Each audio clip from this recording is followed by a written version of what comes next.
Hello everybody, welcome to Spark with Inspiration. I just have to do a lean and cast a shadow to make sure everything is filming. It is the most gorgeous morning out here and the birds are tweeting. It's super blue, there's not a cloud in the sky. It's absolutely amazing. Moonbeams came over. However, when I set up, I forgot about the different shadows that get casted, and I wanted to be in this little patch of grass and facing my favorite tree. So I kind of see if I lean like that, it casts a shadow. So I'm going to be careful not to. So let's see what energy is coming for today and tomorrow. I'm going to start these daily pops with kind of like what is on the agenda. And wow, is this sun beautiful? Now I love the Ace of Swords because this brings a lot of mental stimulation for us and expansion of our imaginations. Like we get sometimes so boxed in of doing things a certain way, going to the same beach, park, eating the same foods.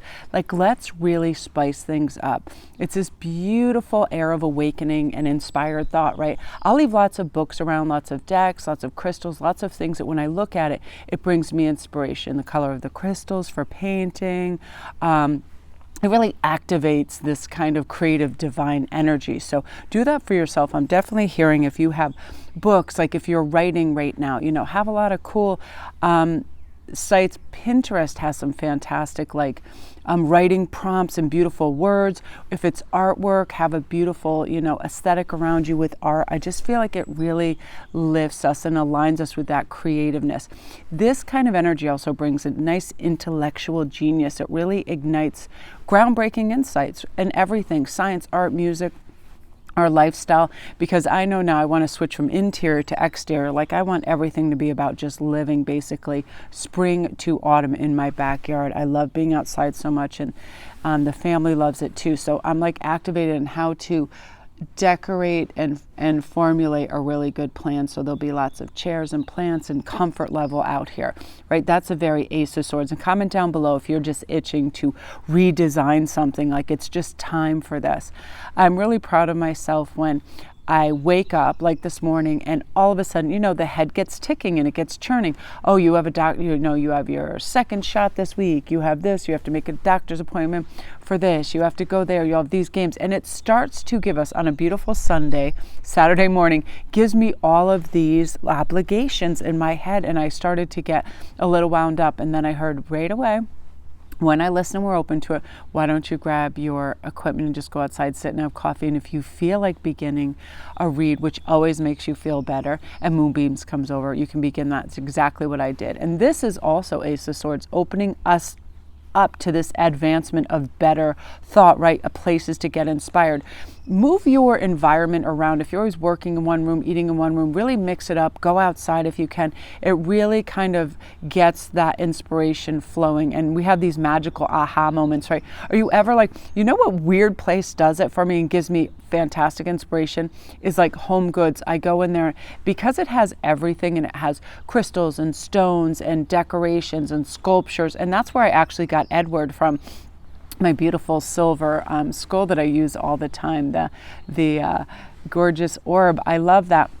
It gives me cool concepts. I love it. So the key to the Ace of the Swords is using your mental focus for clarity and direction to achieve your goal. That means just putting other people on the outskirts. If they're talking, gabbing, distracted, on a different energy level, you come back to self. That's why I feel like outside is so important, because it's supremely grounding for that. Because the Ace of Swords really penetrates the deep subconscious, our soul self, that brings us this wisdom and this light of consciousness. If you do this, you'll feel better. If you pause for a moment and you don't react to something, you'll have the energy to address it very maturely and calmly, stuff like that. It brings movement and kind of the urgency to putting thoughts and ideas into actions, because we all have a gazillion ideas, right? I know I do, but very often I will delay them, and in doing so I change the environment and the circumstances to have it come into 3D reality. So I like to act upon it. If I'm thinking, oh, maybe you should do a video, I did exactly what I did this morning. I always have a basket at the ready, plop those cards in there, get that tripod, and get ready and get moving. Then it's right next to me when the ideas arise, right? Now next, I'm loving this, and I don't know who doesn't love a Two of Cups moments. Oh, let me pause right here too to thank everybody over on IG for sending all your ideas for reads on the bigger channel. What I did was, like 2 days ago, I just put a call out, hey, what subject matters do you guys want to hear about? And I'm going through them person by person, subject by subject. And yesterday we did trays, and they were fantastic. It was, who is your spirit guides? What do I really need to hear? And how can I implement more self-care? And I just love that, because these videos are for you guys, so I want you to have the subject matters you want. So going on to number 2. The Two of Cups really symbolizes romantic love, the start of a new relationship that can become deep. It can be blossoming and committed. It can be a lovely union of the heart. And the thing is, we don't need to jump, feet first into the deep end and be like, how can I label this? Where is this going? Let it evolve naturally and authentically. That's what's important with this, because this represents a strong physical attraction, right, combined with a deep spiritual commitment. So you take it slow, you discuss the things, the deep, meaningful, rich moments that matter to you. The energy is really a partnership of fresh, new, exciting feelings, right? Like the desire to experience and express love and be with them all the time, right? Without any controlling or limiting energies, right? Like the Lovers from the Major Arcana, the Two of Cups joins the balance of your inner polarities, the masculine and the feminine, but it activates the physical magnetic force of attraction. Everything is energy, and when you listen to it, it's funny how our body does this too. And there's this old trick that you stand up straight and you say a mistruth. Just say your name, my name is, and give yourself the wrong name. You'll find your body energetically, magnetically pulled backwards. You're moving away from that statement because you know it's not true. Now you say your true names, just standing up straight. My name is Melanie. You'll feel the energy pulling towards that statement. You'll lean forward. Everything is energy, and your body knows what it's truly attracted to and what it's not. You ever talking to somebody and they have like some Mac Daddy crazy energy, and you just are like, whatever. They can be very manic or they can be negative. You actually lean away from them without even knowing you're doing that, or you can actually take a physical step backwards. Energetically, we want to step away from what isn't pleasing and a match with our vibration, and we want to lean in and step towards what is, and this is definitely towards. This is passion. It is the bliss card, where you're so, the love is exalting, right? It really takes all our senses to new heights. Insights and experiences. We remember things really vividly, right? You remember your first dance and your first date. It's crazy. It can be a little frightening because it sometimes seems too good to be true. But the Two of Cups really says you can trust this experience, love with an open heart, and you will be fulfilled. And again, love is seriously some, big past many peaks and valleys, because it kind of instigates a lot of things, right? Sometimes we want to seem so perfect, and we want to look beautiful, and we want to have all the five senses, smell beautiful, all of that. And people, sometimes they can place a lot of onus on how you look, where really it is the vibration and the energy, but also, the fear of rejection, because sometimes the ego steps in quite often, is like, oh my God. And oftentimes it questions your value and your worth as opposed to the other person's. It's a very strange kind of existence when you first fall in love. What if, all of that. But just naturally flow with this, because when love really comes on strong, it moves energy. It's really exciting, but it's also frightening at the same time. So all chemistry and fireworks going on, all the polarities need rebalancing, all of that. So let yourself settle too, and because it gets really fiery and it gets really crazy, but balanced and mature love gives inspiration and purpose to our life as well. And that love can be much more than, that bliss. It can be a powerful healing energy that's really channeled and shared with other people in the world. That is a power of love, and we have somebody we can rely on, and we know they're trustworthy, and they want our life to be enhanced and better. It's a lovely, and they have these little expressions of love through acts of kindness, whatever it is. It's so multi-layered, but it really is wonderful. So get prepared for that too. And no joke, I'm finding that is sneaking into a lot of reads. I feel like spring has sprung and people are really ready. And now that people are getting their inoculations and they're getting ready, it's like, love is in the air and people are excited for it. And let's see what the High Priestess is really good in this mix. Well, hello, Moonbeams, come over here.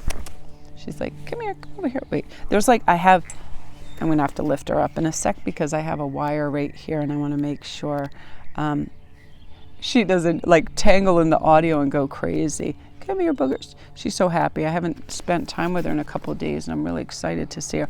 So let's talk about the High Priestess, because we can plug into this really easily whenever we just slow our roll and we get into our intuition. Now, the High Priestess can pass back and forth through the veil, you know, behind her kind of quiet spider web like you see on this. And the veil is a passage between the conscious and the unconscious realms. And I feel like this helps us clarify our purpose and our potentials, right? And so often we just push ourselves so hard and we think we need to produce, but it's when we slow down and we gain these insights, we realize we can do less, but do it better and have it be more enhanced and leave space in between things and cherish it, have reverence for it. That's what I love about going outside, because nature is so beautiful for that. We want to breathe in that cool, fresh, beautiful air, right?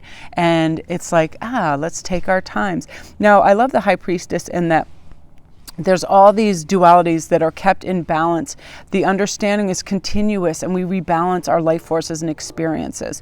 You know, one of the priestess's virtues is patience, like we were just discussing. She does not push. She waits in the stillness, silence, listening, and then waits for the whispers of the divine. So really dive deep into stillness and quietude whenever you can, because we really can be so lambasted with everything when we go out in public. Even I love the beach, but if there is, you know, dozens and dozens of other people's around you, you're going to hear the children screaming, all the excitement, some people, the fear, anyone stung by a jellyfish. There's always all these things going around with other people. So that shared energy, we need to replenish it. And that's the High Priestess says, you know, really, really resolve to have some quiet time to get this inner peace and balance. Now, I love the star in this, because the star she holds contains this kind of universal secret, the answers and the mysteries that are always available to us through prayer, through meditation, dreams, communion with nature, and our higher self. I definitely have the Green Witch aspect, that when I commune with nature, nothing bothers me. It's very wonderful. Like, my mind shuts off all those, you need to do this, woulda, shoulda, couldas, any of those, that sense of urgency that are four walls and looking around, I should clean that, I should do that. It opens up all the possibility, and a calmness happens. You know, the nature's realm is super healing. It really, really is. I love the symbology in this, because the star in her crown symbolizes our sixth chakra, the third eye that's associated with the High Priestess, and great insight. So that's going to be coming to you, and cherish it, and also realize that sometimes it does seem absolutely fantastical and ridiculous, but I mean, what really isn't these days, right? And sometimes it is the simplest, and I wouldn't even say sometimes, most of the time, it's such a simple solution to anything that ails us, right? Most of the time it's overstimulation, it's critical thinking, it's us getting up in our brain a little too much, and now we want to go more in our third eye, like, what would really make me feel good? What would be really relaxing? Where would I get my most creative mojo going? Things like that. And when you ask that, you just kind of surf into that arena, and then everything seems much more chill. I have to show you something really cute. I'm going to see if I can't really tell with the lighting, but I hope you can see her right there. She just curled up. I have my coffee. I have my stuff. The sun is rather bright, so I can't see where everything is on the lens of this, but I love that every time I come out, she's either right by my side or by my legs and wants to be close by. Again, just petting your animal. It's all about that, you know, sharing love with your animals and your family. And this particular spread, watch out. Divine inspiration ideas, beautiful loving vibrations, and High Priestess energy of you just being and operating on your most authentic, intuitive self for balance. So that is your daily pop, you guys. So come on over to IG too and add to the list, because I'm going right down them. No kidding. It'll probably be every other day, because they're larger videos, but I'm going to cover all those subject matters, because I want a real cool variance of ideas and subject matter. And you guys are really, you know, hitting it out of the ballpark with your suggestions. So thank you so much, and thank you for all your private read orders and all your great feedback. So love and light, you guys. Have a great day. I gotta see where the